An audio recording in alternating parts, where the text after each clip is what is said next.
time na to, hindi lang to isi-share ko sa inyo guys. Hindi lamang kasi para sa sarili ko to eh. Parang ang daming nasayang na panahon para sa akin. Kasi dati nung maliit pa naman ako rin hanggang ngayon. Nung kabataan ko, marami akong gustong gawin sa buhay ko na pinapapabukas lang. Sige, sunod na lang. Okay, sige, sa susunod na lang. Hanggang sa ngayon. Magpo-48 na ako this year. Diba? Kaya, huwag natin sayangin ang oras. Mas kasabihan nga eh, mas magandang oras kaysa sa pera. Kasi ang oras, hindi mo na maibabalik. Ang pera, mahahanap mo pa. Diba?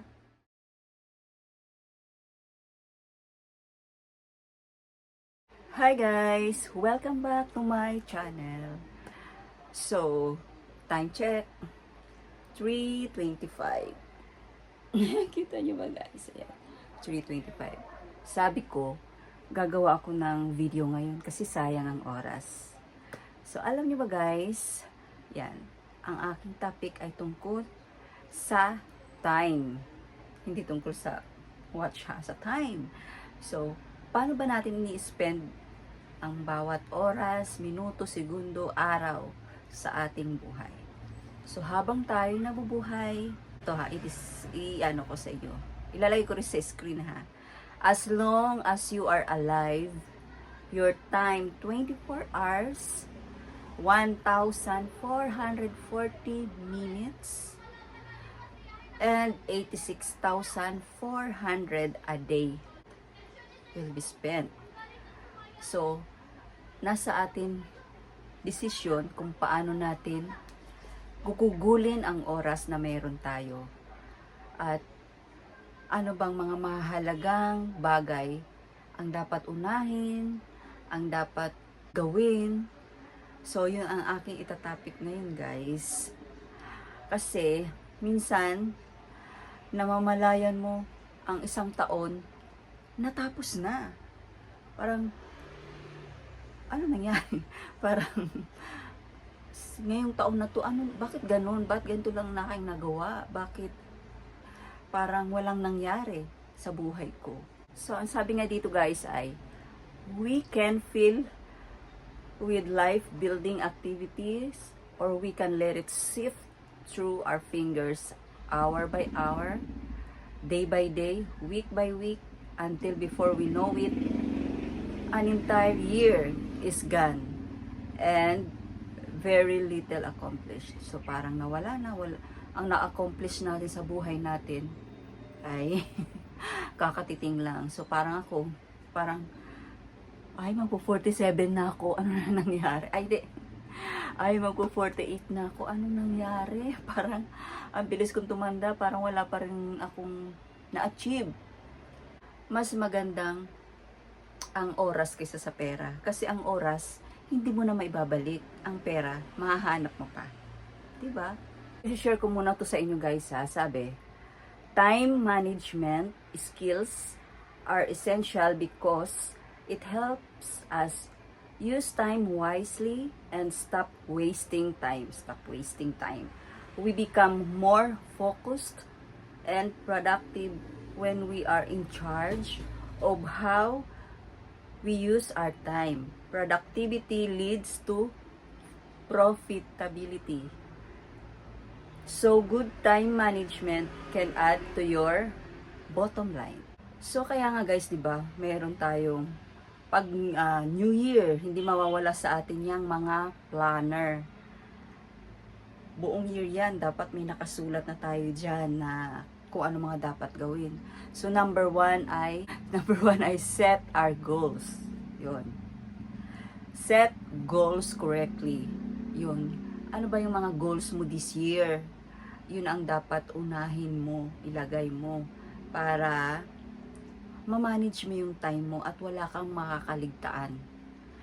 Number two ay prioritize wisely.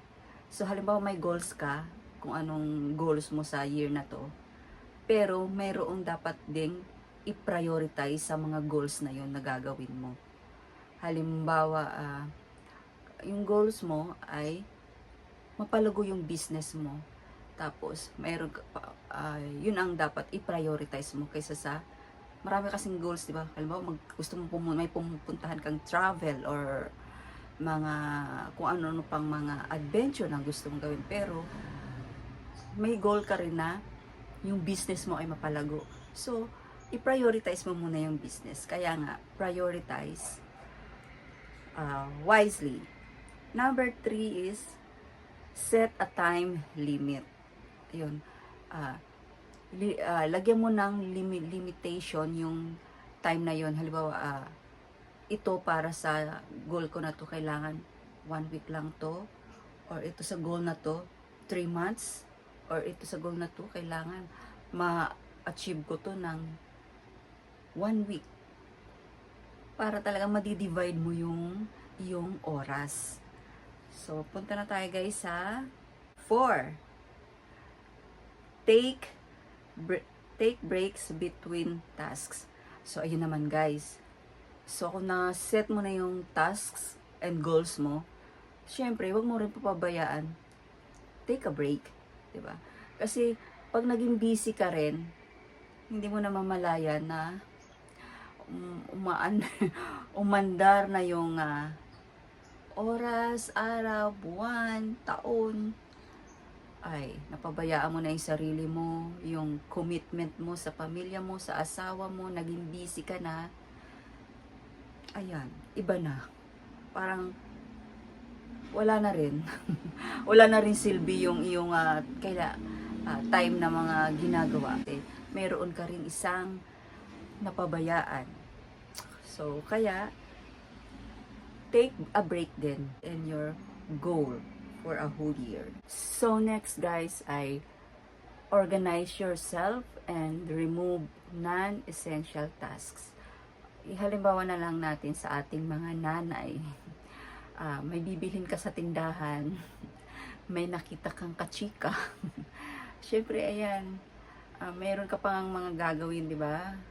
Wala ka, ayan, syempre, ayan na, magmamarites na tayo hanggang sa humaba na yung kwentuhan, napasarap na.